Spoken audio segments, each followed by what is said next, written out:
Isla Thompson had always been a child who moved to music before she could even speak. Her parents joked that she must have been born dancing, because from the moment she learned to stand, her toes were tapping to rhythms no one else could hear.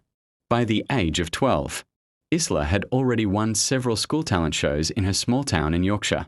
Her hair would fly as she spun, her eyes shining brighter than the stage lights. She wasn't just good at dancing, she made people feel something. But the accident changed everything. It happened on a rainy March afternoon, just a week after she'd been chosen to represent her school in a regional dance competition. Isla and her mum had been driving home from practice, laughing about how she had accidentally kicked over a water bottle during rehearsal. A truck, its driver distracted by his phone, ran a red light. The sound of metal crunching and glass shattering still haunted Isla's dreams. When she woke in the hospital days later, groggy from surgery, she looked down and saw only one leg. Her right leg was gone from just above the knee. The world tilted. She didn't cry at first. She just stared at the empty space beneath the blanket, her mind unable to grasp what it meant. But when the nurse gently explained that she would never dance like before, Isla broke. The sobs came hard, shaking her small frame. The weeks after the accident were a blur of pain, both physical and emotional. Learning to walk with crutches, watching her friends post dance videos online, hearing music and feeling only grief, it was like losing part of her soul. Her father, Daniel, tried to stay strong, bringing her flowers and silly jokes, but Isla could see the sadness in his eyes. Her mum, Claire, became fiercely protective, hovering over her, trying to shield her from any more hurt. School was the hardest. The whispers in the hallway, the pitying looks, the awkward way classmates avoided mentioning dance. Isla felt invisible and exposed all at once. She told herself she'd never go on stage again. A year passed. She learned to walk with a prosthetic leg, a sleek metal and carbon fiber piece that the doctors called state-of-the-art, though it still felt foreign to her. She could move around without crutches, but her old energy, the sense of freedom in her body, was gone. Then, in September, the school announced that the annual talent competition would return. Isla barely noticed the posters, but her best friend, Amelia, did. "You should enter," Amelia said one afternoon, leaning across their lunch table. Isla laughed bitterly. On one leg. What would I do? Hop in circles? Amelia didn't flinch. "You'd dance. The way you always have. Just differently." Isla shook her head. But that night, alone in her room, she found herself opening her old dance playlist. A familiar song filled the air, soft piano notes turning into an energetic beat. Her body remembered. Her heart remembered. The next day, she went to the community center, where her old dance teacher, Miss Harper, still taught. Standing in the doorway, Isla felt her chest tighten. But Miss Harper's smile was warm and unshaken. "I've been waiting for you to come back," she said simply. Training was brutal. Her balance was off. Moves she once did effortlessly now left her panting and frustrated.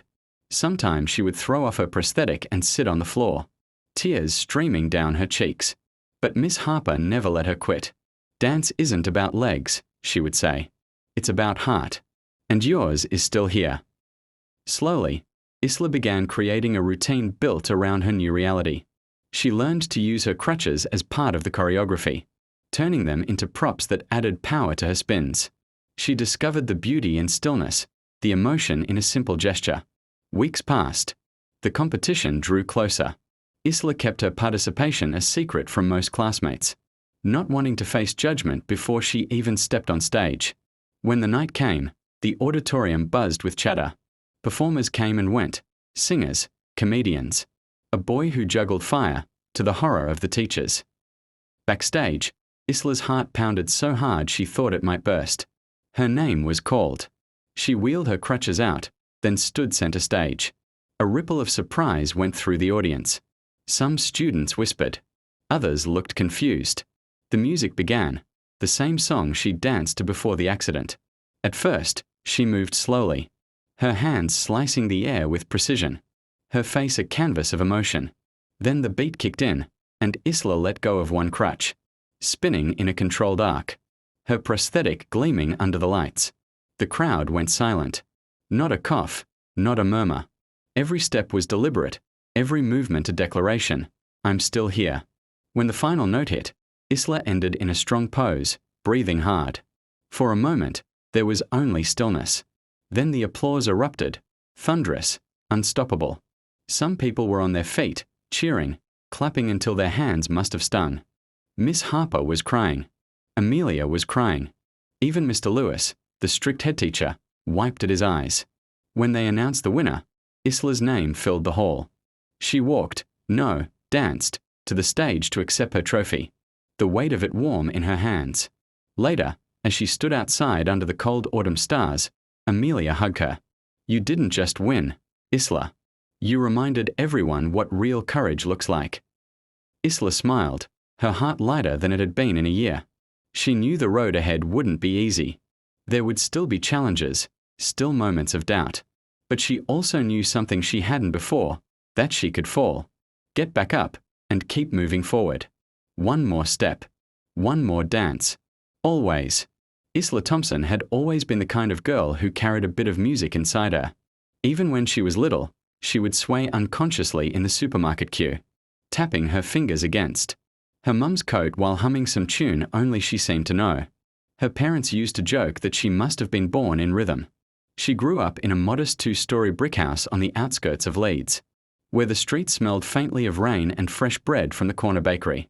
Her dad, Daniel, worked as a delivery driver, and her mum, Claire, taught part-time at the local primary school. Money was never plentiful, but love was, and for Isla, that was enough. Dancing was her sanctuary. On Saturday mornings, while other kids slept in, she would be up by 8, pulling on her faded leggings and the black ballet slippers her grandmother had bought for her birthday. Miss Harper's dance studio was only a 10-minute walk away, and Isla always arrived early, eager to practice before the others came. By the time she turned 12, Isla had entered and won several school talent shows. She didn't just perform. She told stories with her body. Her eyes sparkled as she twirled. Her arms painted pictures in the air. Her steps hit each beat with a precision that came from hours of practice. Her classmates knew her as the girl who dances. Teachers would ask her to help choreograph school assemblies. Younger kids looked up to her. She had plans, big plans, of auditioning for a youth performance program in London one day. Everything changed in a single heartbeat.